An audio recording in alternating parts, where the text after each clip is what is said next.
To quote the great Vito Corleone, Look how they massacred my boy. all right, spot on Marlon Brando impersonations aside, my WEN 4210 drill press has seen better days. There's clutter on the top, there's clutter on the table, there's dust everywhere, some surface rust, so it's in need of some TLC. So I was going to do some maintenance, and I decided I might as well do a review video. So I'll clean it up, do some maintenance, do some spec checks, and end up with my likes and dislikes after having this tool for 4 years. Here's the spec sheet from the manual. I'm going to go over spindle stroke and swing and table size later, but I'll point out this takes up to 1/2 inch drill bit in the chuck. The weight of 51 pounds seems pretty low. This thing is fairly heavy. So this is a 5-speed drill press, but it is not automatic. Opening up the housing knob here, we see there's a chart that shows us where we need to put the belt in order to achieve certain RPMs, and also what speed we ought to be using based upon the material we're drilling into and the drill size we are using. I have not once changed the position of this belt. If I wanted to, or if I needed to replace it, I would use this belt tensioning lock knob to do that. Just using Windex here to dust off all the parts. So these are the feed handles. There are 3 of them. They thread into the body, and they have this annoying habit of working themselves loose from time to time. And I was wondering maybe I should just use 1 or 2, but I couldn't make up my mind. So I'm going to stick with 3, but I'm going to thread lock them in using some semi-permanent blue thread lock. Some people call this stuff Loctite, although that's just a brand name. You put a little bit of this stuff on the threads and you twist it in nice and tight. They also make permanent thread lock. I think that's the red stuff, but for this application, semi-permanent blue is going to be just fine. Cool feature with this drill press is a depth adjustment guide right here. It's a scale that's graded in both inches and millimeters, and I'm sure there's a better way to use it than how I use it, but let me just show you my process. So if I want to go down, say, a 1/2 inch in a piece of stock, I will first measure on that physical piece 1/2 inch. Then I take that piece with the line drawn over to the drill press where I have the bit that I'm going to use already chucked up. And with one hand, I lower the bit down to that line and hold it. With my other hand, I loosen the lock knob on the gauge, push it down to the 0 position here, and then retighten it. That is going to make sure that my bit stops right at that line each and every time, ensuring perfect repeatability. So this drill press has a laser crosshair system, which I never use, and of course it's not even working right now. Normally I just ignore it and move on, but for you guys I will pop it open and attempt to fix it.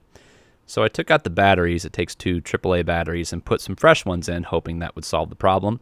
But it didn't, so I had to take the thing apart and look a little bit closer to see what was going on, and I found out that the battery contact springs here were a little corroded, so I scraped those a little with a wire brush, and I also had to sort of finagle the batteries to get this thing to turn on, but I finally got it, and this is what it looks like. It is adjustable, and the idea is that it marks right on the workpiece where the drill bit's going to hit.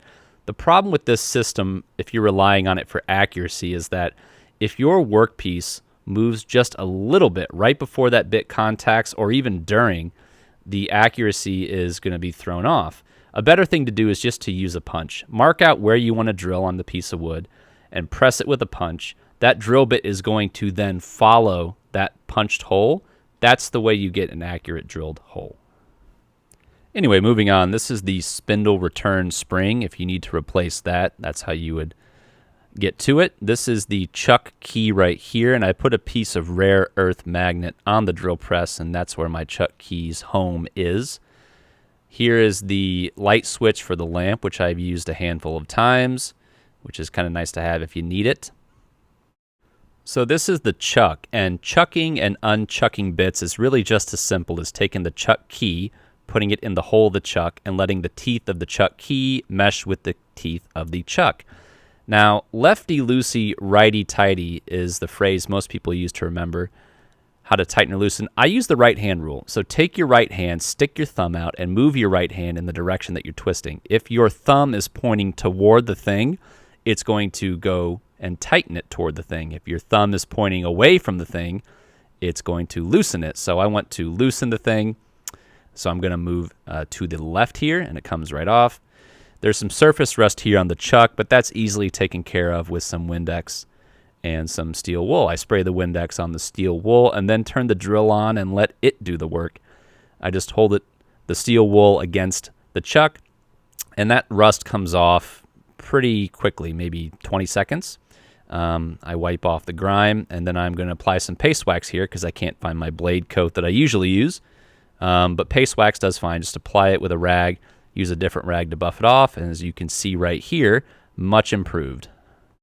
So now I'm going to clean and lubricate the column and the rack. This is the rack collar. The rack is that little rectangular strip with the teeth on it that helps the table move up and down. So I'm going to move the collar out of the way, and I'm going to use some acetone to clean the rack and the column. Acetone is pretty caustic, so wear gloves, and I think it might strip paint, so watch where you spill it. Don't do what I did right here and drip it all over the drill press. A better idea for the rack cleaning would be to dip a wire brush like this one in acetone and then just use that to clean up the rack. There's a lot of gunk, a lot of debris, some rust that really gets in those teeth that inhibits the table from going up and down very smoothly. So it's important you take your time and get it all out. And because you have to focus on the column too, use some steel wool and get any spot rust off of that. Because you can't take this off, you have to work in stages. Crank it all the way up to get the bottom portion you couldn't reach. Again, rack and column. To treat it, I'm going to use grease, and this is really more of an experiment. Yes, grease attracts dust, and this might not be the greatest idea, but I think when I first got this drill press, the rack was coated in some grease. So I'm going to apply grease to both the rack and a less amount of it to the actual column itself. And this will hopefully give it some lubrication, and I'll see how it does with the dust. Again, get the column with the grease as well. This is way too much grease, by the way. I wipe all this off, but I'm just showing how I reattach the rack collar here. So to clean the surface rust off the table, which is a 7 5/8 square, by the way, I use some acetone, I wipe it down, and then I use a random orbit sander with a disc that I was heading for the trash anyway. Spray it with Windex, and then watch that surface rust come off instantly. I love this method. It makes quick work. It doesn't affect the flatness of the table. I use a similar method with my table saw. I found that blade coat stuff that I was going to use for the chuck, so I'm going to spray that on the table and wipe it in. Paste wax is fine. I don't want you to get the idea that paste wax is inferior to this type of stuff.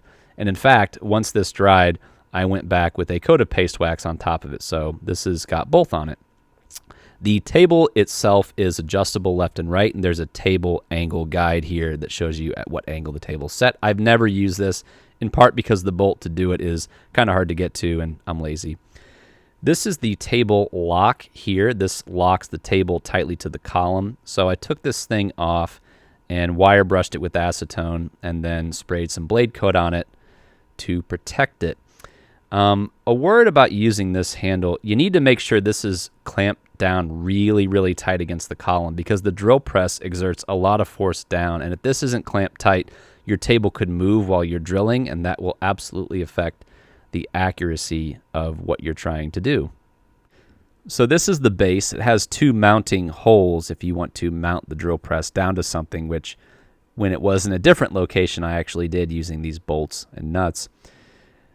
A big pro tip here, I would strongly recommend that you put a piece of plastic, whatever this stuff is called, styrofoam, packing plastic, underneath the base to cut down on vibration. This does a tremendous job. I did this about a year or so ago, and the weight has caused it to sort of make its own groove. So a combination of the material and the fact that it's sitting in these groove pockets make this an almost vibration-free drill press, which you will see in just a second. Now it's time for some calibration checks. The first is the quill travel, or what the manual calls the spindle stroke, how far the quill goes down before it stops. Manual says 2.5 inches. We can confirm that is correct. How this compares to other 10-inch drill presses, I have no idea. Next is probably the most important calibration check, the run out or the wobble, the test to see how much the bit spins outside of a perfect circle.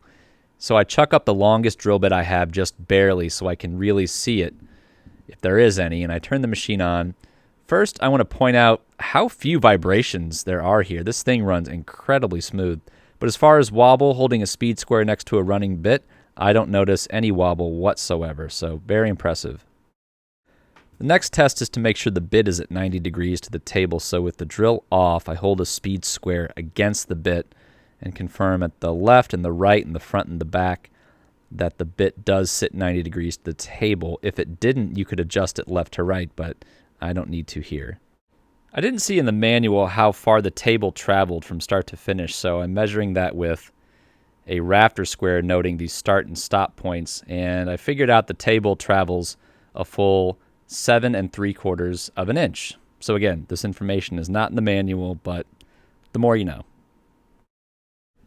Really cool feature of this tool is the fact that the head swings. So if you have your drill press against the edge of a workbench and you swing the head to the right, you've essentially converted this into a floor-mounted drill press, and you can drill things all the way from the floor up to the bit, which I've done a few times, and it works very well. So very cool feature. So you might be wondering why it's called a 10-inch drill press. Well, the measurement from the middle of the spindle to the column is 5 inches, and that amount is doubled to give what's called the swing, and that's how drill presses are labeled. So this has a 10-inch swing. So bad news for all you drill press table fans out there. You are not going to be able to make a drill press table for this tool because the handle just comes too close to the table as it is. So whatever you build onto the existing table, the handle will knock into, and your table won't travel up and down. But that's okay, because drill press tables are completely unnecessary. All anyone needs is a backer board to prevent tear out and a carefully marked and punched hole to ensure accuracy. And on the rare occasion you have to drill a bunch of the same size hole with a bunch of pieces of wood in the same spot, it's just a matter of clamping down a couple pieces of scrap. So when I bought this tool 4 years ago, it cost me $112. And today it costs a little bit more than that. Amazon has it at various sellers for about $190. The lowest I was able to find online was Lowe's at $154. So the price has gone up just a little bit in the 4 years since I bought it. So my likes and dislikes. Dislikes are kind of nitpicky. The handle to tighten the table to the column is kind of difficult to crank all the way sometimes, and it's not very ergonomic. And I wish there was a way to store the chuck key aside from a hacked solution of using a rare earth magnet. But other than that, my likes are everything else. I drill 90-degree holes in pieces of wood, and I can control the depth at which I drill into those pieces of wood very accurately. And this machine runs very smooth and is very solid. Perhaps the best compliment I can pay this tool is that it works as well, if not better, today than it did when I took it out of the box 4 years ago. And I swear I'm not a WEN product rep, but this is now the 4th big purchase of WENs that I've made, and I've been very happy with all of them up to this point.